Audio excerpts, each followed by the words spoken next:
हे what's up guys, welcome back once again. हमारी पृथ्वी की तबाही के 40 साल, जब दुनिया में ना ही खाने को और ना ही पीने को, पूरी दुनिया दो अलग ग्रुप में बढ़ चुकी है, जिसमें से एक तो सर्वाइवर कहा जाता है जो जीने के लिए जद्दोजहद कर रहे हैं, तो वहीं दूसरी तरफ है स्वान जो कि उन लोगों की पूजा करते जो मरकर वापस जिंदा हो जाते हैं, यानी कि ज़ॉम्बीज़ की। अब स्वान को खाने को ढूंढने की ज्यादा मुशक्कत नहीं करनी पड़ती, क्योंकि वो क्या खाते हैं ये तो आपको अच्छे से पता है। पर इस वीडियो में आप कुछ अलग चीजों को देखने वाले हैं और वही चीज इस कहानी को सभी से हटकर बनाती है। तो चलिए शुरू करते हैं बिना किसी देरी के। कुछ लोग जो समुद्र में मछलियों को पकड़ने की कोशिश में लगे हैं, और ये सर्वाइवर हैं जिसमें टोटल 3 लोग हैं। एक आदमी बेन, उसकी दोस्त ट्विटर और रिचा। ये लोग काफी समय से ऐसे ही समुद्र में घूम रहे ताकि कुछ खानों को इकट्ठा कर सके, और इनके साथ ज्यादा कुछ नहीं आता क्योंकि अब समय के साथ मछलियां भी नाम मात्र बची हुई है समुद्र में। इस बीच बेन को दूर से आती हुई एक लाइफ बोट दिख पड़ती है, तो वो बहुत खुश हो जाता है क्योंकि उसे ऐसा लगता है कि वो उसी के लोग होंगे। लेकिन जब उसने उस बोट पर लगे काले झंडे को देखा तो वो चौकन्ना हो गया, क्योंकि वो स्वान थे। और उसने ये बातें बाकी 2 को भी बताई, कहा कि वो चुप जाए वरना लड़कियों को देखकर वो उन्हें कुछ गलत करने का सोचेंगे। अब जब वो भी उसके करीब आए तो बेन ने देखा कि उन्होंने अपनी बोट पर एक व्हाइट मैन को पकड़ा हुआ है जो कि सर्वाइवर ही लग रहा है। पूछने पर पता चला कि उसे उन लोगों ने पास में एक जगह से पकड़ा। बोट पर बैठा शख्स बेन से पूछता है वो कहाँ जा रहा है और यहाँ इस जगह पर क्या कर रहा है। तब उसने कहा कि वो मछलियां पकड़ने के लिए आया है, पर एक भी मछली उसे नहीं मिली और इसीलिए वो वापस लौट रहा है। लेकिन उन लोगों के इरादे कुछ ठीक नहीं लग रहे हैं। उन्हें ये बड़ी बोट चाहिए थी। इससे पहले कि वो उस पर चढ़ते, पानी में दोनों लड़कियां छुपकर कूद जाती हैं और पीछे से जाकर उन लोगों पर हमला करके उन्हें मार डालती हैं। उन्होंने रेमी को भी आजाद करवा लिया, लेकिन क्या इन्होंने सही किया? अगर स्वान को पता लग गया कि उनके लोगों को सर्वाइवर ने मार दिया तो वो युद्ध शुरू कर सकते हैं। देखते हैं कि आगे क्या होता है। फिलहाल अब बातचीत के दौरान रेमी बताता है कि वो अपने लोगों के साथ एक छोटे से द्वीप पर रहता है, लेकिन जब एक दिन वो खाने को ढूंढने के लिए थोड़ी दूर आए तो इन लोगों ने उन्हें पकड़ लिया। फिर अब वो यहाँ पर है। ये सब सुन बेन कहता है कि ठीक है, हम तुम्हें तुम्हारे आइलैंड पर छोड़ देंगे, लेकिन बदले में हमें कुछ खाने पीने का सामान मिलेगा।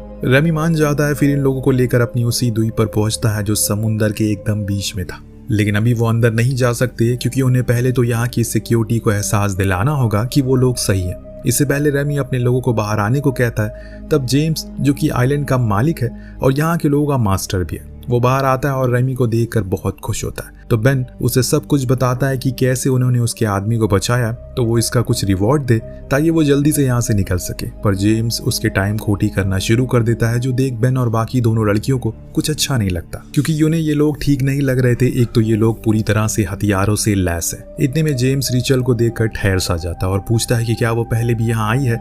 पर रिचल तो पहली बार यहाँ पर आई है और पहली बार ही बात भी कर रही है, लेकिन जेम्स को ऐसा नहीं लगता। उसका कहना है कि उसने उसे एक फोटो में देखा है जिसमें वो अपनी बहन के साथ थी, पर रिचेल की बहन तो मर चुकी है। जेम्स उसे बताता है कि ऐसा नहीं है, असल में तुम्हारी बहन ने ही मुझे इस द्वीप को ढूंढने में मदद की थी। मेरे पास उसका कुछ सामान भी रखा है, अगर तुम्हें वो ले जाना है तो ले जा सकती हो। अब अपनी बहन के बारे में इतना सब जानने के बाद रिचेल थोड़ी भावुक हो जाती है और फौरन इन लोगों के साथ जाने लगती है। हालांकि बेन को अभी भी इन लोगों पर भरोसा था, लेकिन ये लोग रिचेल को ऐसे अकेले जाने नहीं दे सकते, इसीलिए ये भी उसके साथ चले जाते हैं। एक दीवार को पार करने पर ये सभी एक छोटी सी बस्ती में पहुंचते हैं जो कि स्वान वालों से दूर है और यहाँ खतरा भी कम है। इन सर्वाइवर को इन्होंने यहाँ पर जीवन को सफल बनाने के लिए हर वो चीज रखी है जो होनी चाहिए। इस बीच जेम्स रिचेल को उसकी बहन स्टेसी की आखिरी अमानत सौंप देता है, जिसे देखने के बाद वो बहुत ज्यादा भावुक हो जाती है, क्योंकि अभी तक वो उसे यही लग रहा था कि उसकी बहन मर चुकी है। लेकिन जेम्स ने बताया उसकी बहन यहाँ पर उनके साथ तकरीबन 3 साल रही थी। फिर एक दिन अचानक वो चली गई, परंतु जाते जाते उसने कहा कि वो लौट कर जरूर आएगी। कब आएगी ये उसने हमें नहीं बताया। अपनी बहन की आप बीती को सुनने के बाद उसका दिल पूरी तरह से छन्नी हो जाता है, क्योंकि माता पिता के जाने के बाद वही एक लौती थी उसका सहारा, लेकिन अब वो भी पता नहीं कहाँ होगी। वहीं बेन को भी इन लोगों पर धीरे धीरे करके भरोसा होना शुरू हो चुका है। उसने आज की रात यहीं पर रुकने का फैसला किया। इस दौरान रेमी और रिचेल के बीच काफी बातचीत होती है, परंतु जब दोस्तों सुबह हुई तो एक भौकाल आ गया। वो क्या है चलिए आप खुद ही देख लीजिए। एक तेज धमाके की आवाज ने सभी की नींद उड़ा दी। जिसके पास जो कुछ भी था उसे लेकर ये बाहर निकले। दरअसल इन पर कुछ ज़ॉम्बीज ने एक साथ हमला कर दिया जिन्हें स्वान ने भेजा था, और इसीलिए अब जेम्स कहता है कि हमें उनसे लड़ना होगा। पर जो लोग कल आए हैं वो यहीं पर रुके, क्योंकि ये लड़ाई उनकी नहीं है बल्कि हमारी है। लेकिन बेन और ट्विटर नहीं मानते और उनके पीछे चले जाते हैं। तो हम देख पाते हैं कि कैसे ज़ॉम्बीज ने एक एक करके इन लोगों पर हमला कर रहे हैं। लेकिन जेम्स और उसके लोगों ने इस जगह पर कुछ जाल बिछाए जिसमें फंसकर वो सभी एक एक कर मारे जाते हैं। पर कुछ तो ऐसे भी हैं जो आगे बढ़ चुके हैं और फैल गए हैं। इधर बस्ती में सिर्फ रशेल और रेम ही अकेले बचे हैं ताकि वहां की रक्षा कर सके। तभी रशेल को जेम्स का सीक्रेट बक्सा मिलता है जो वो किसी को हाथ लगाने नहीं देता, पर आज मौका मिलने पर रशेल उसे खोल लेती है। इसके अंदर उसे कुछ लोगों की फोटोज मिली थी जिसमें उसकी बहन स्टेसी की भी तस्वीर थी। ये देखकर वो हैरान थी कि यहाँ पर क्या कर रही है।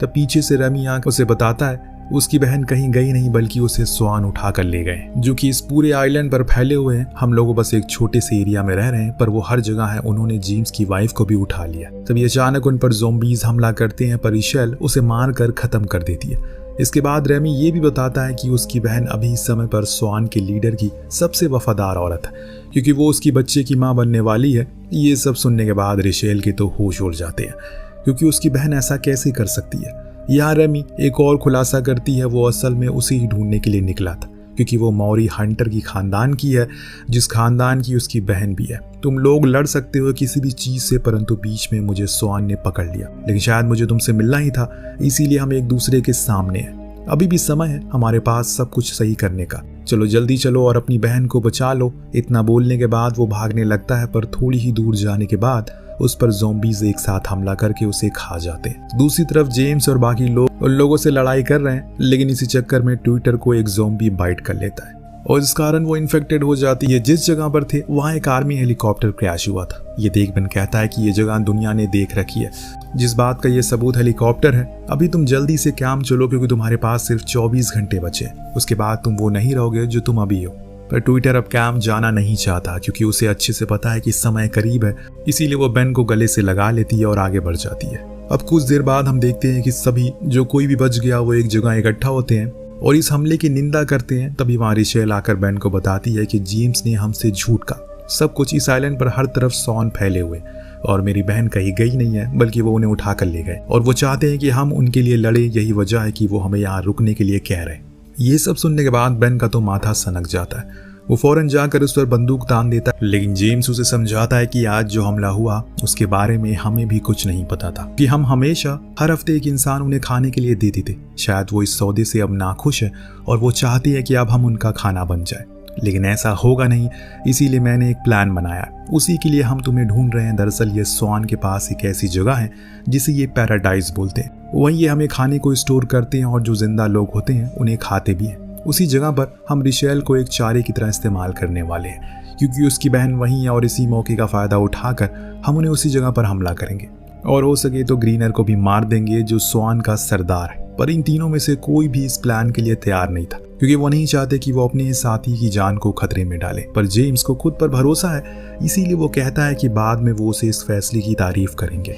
रात होने पर जेम्स इन सभी को एक पुराने अतीत से रूबरू करवाता है। कैसे ये सब शुरू हुआ।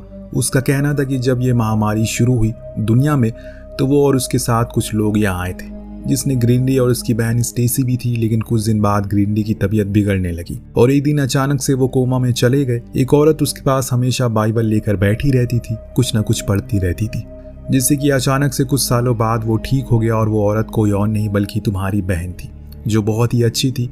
सब उसे काफी लगाव रखते थे, लेकिन न जाने ग्रीनडी ने उसके दिमाग में क्या भर दिया। उसके बाद वो उसके साथ ही रहने लग गई। फिर साथ ही अलग कबीला बना लिया जहां वो लोग उन हैवानों को पूजा करते हैं, फिर जिंदा लोगों को खाते भी हैं। इसके बाद ये लोग रशेल को प्लान के मुताबिक स्वान के अड्डे पर लेकर जाते हैं जहां वो उन्हें देख हैरान हो जाता है। पर जब जेम्स बताता है कि वो महारानी की बहन को लेकर आया है तो सभी का मुंह खुला का खुला रह जाता है। स्टेसी पहली बारी सामने आती है और अपनी बहन को देखती है तो उसके चेहरे का रंग ही उड़ जाता है क्योंकि उसने ऐसा कुछ कभी सोचा ही नहीं था। यहाँ जेम्स उनके सामने एक शर्त रखता है, हमें हमारी बोट लौटा दो ताकि हम यहाँ से निकल सके, वरना हम इसे मार देंगे।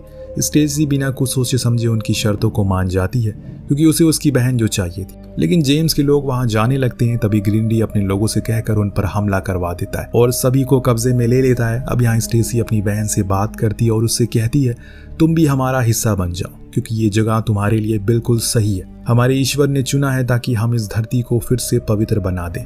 यहाँ तक कि वो उसे ज़ॉम्बी बनने का फायदे भी गिनवाने लगती है। कैसे तुम्हें भूख प्यास से कोई मतलब नहीं रहेगा, तुम आज़ादी से जियोगी सालों साल।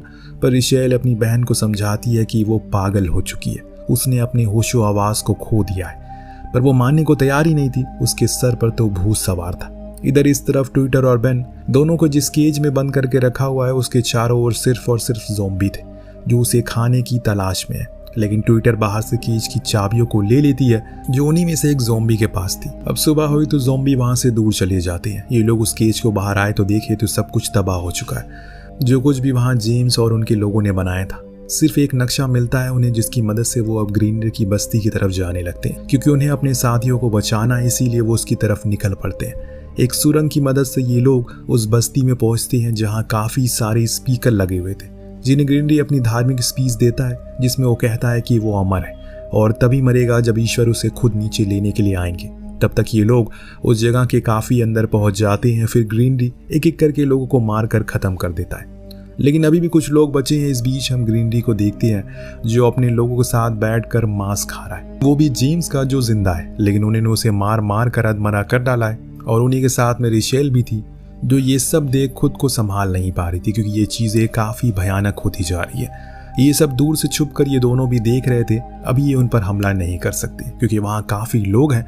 अब ग्रीनरी रिशेल को ले जाकर उस पर कुछ रिचुअल परफॉर्म करता है ताकि वो भी उसकी तरह अमर बन जाए। इससे पहले कि ये दोनों हमला करते, जितने भी लोग वहाँ थे उन्हें खत्म करके रिशेल को लेकर वो बाहर आ जाते हैं। इस बीच बेन को एक चीज नजर आती है जो बेहद ही अजीब थी। दरअसल ये कोई ज़ॉम्बी नहीं बल्कि एक एक्लॉइड है। वो किसी को नुकसान नहीं पहुंचाने वाला बल्कि उन पर तो एक न्यूक्लियर हमला हुआ है जिसके कारण वो ऐसे बन गए। वो सिर्फ उड़ सकते हैं और तैर सकते हैं, बाकी उसके अलावा वो कुछ नहीं कर सकते। लेकिन अगर ऐसा है तो बाकी के लोग जिंदा कैसे रह गए? वो क्यों नहीं मरे उस न्यूक्लियर हमले में? या फिर हो सकता है कि उन्हें यह आइलैंड मिल गया हो जहाँ पर जीवन अभी भी जीवित है। लेकिन इतना तो हमें पता चल गया है कि ट्विटर अभी तक ज़ॉम्बी इसलिए नहीं बनी क्योंकि असल में उसे एक्लॉइड ने काटा था, ना कि ज़ॉम्बी ने। इस बीच ट्विटर को गोली लग जाती है लेकिन फिर भी वो हिम्मत नहीं हारती और आगे बढ़कर उन सभी को मारने जारी रखती है। कुछ ही देर बाद वो उस गेट तक पहुंच गई जहां पर ग्रीनरी अपनी पूरी ज़ॉम्बी आर्मी को कैद किया था। लेकिन तभी वहां पर बेन और रिशेल आकर उससे बताता है कि वो इन्फेक्टेड नहीं है, जिसने उसे काटा वो ज़ॉम्बी नहीं था। पर ट्विटर उसकी बात सुन नहीं पाती और खुद को उस बॉम्ब से उड़ा लेती जिससे कि वो सारे ज़ॉम्बी मारे जाते हैं। और ये देखने के बाद रिशेल का गुस्सा तो आसमान पर चढ़ जाता है। वो सीधा ग्रीनरी के पास पहुंची और उसे खूब मारा। फिर अंत में उसका सर पर शूट करके इस पूरे आइलैंड की कहानी को खत्म कर दिया। सुबह हुई तो हमने देखा रिशेल, बेन और स्टेसी तीनों ही अब इस द्वीप से बाहर जा रहे हैं। परंतु स्टेसी के पीठ पर हम जख्म के निशान को देख पाते हैं जो इस बात का संकेत दे रहा है कि जरूर कुछ तो है जो बहुत ही जल्दी होने वाला है। आप ये मत भूलिए कि उसके पेट में जो बच्चा है वो ग्रीनरी का है, जो शायद उसी एक्लॉइड के परिवार का हिस्सा हो। और क्या वो बच्चा एक्लॉइड के परिवार का है? इसी सवाल के साथ ये कहानी यहीं पर खत्म होती है। आपको कहानी कैसी लगी हमें कमेंट करके जरूर बताइएगा। मिलते हैं अगले वीडियो में। Thank you so much watching. Peace out.